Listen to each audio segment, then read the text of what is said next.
সদ্য বিবাহিত নবদম্পতির একে অপরকে জড়িয়ে ধরে ছবি তোলার সময় রাগী পুরোহিতের অমন ভিলেনের মতো আচরণে হতবাক হয়ে যায় সবাই। ভিডিওটি সোশ্যাল মিডিয়ায় ভাইরাল হওয়ার পর নেটিজেনদের অনেকেই বিস্ময় প্রকাশ করেছেন, মজাও পেয়েছেন অনেকে। তবে নবদম্পতির বিশেষ এই মুহূর্ত নষ্ট করার জন্য সমালোচনা করেছেন অনেকে।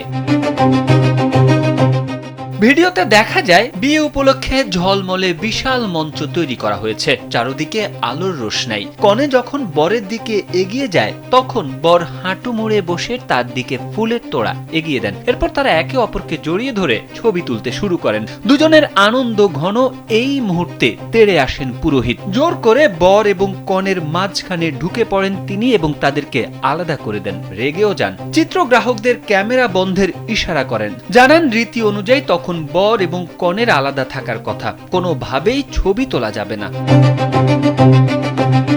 যদিও ভিডিওটির সত্যতা যাচাই করা যায়নি, ঘটনাটি কোথায় এবং কবে ঘটেছে তাও ভিডিও থেকে স্পষ্ট নয়। তারেক আহমেদ, কালবেলা।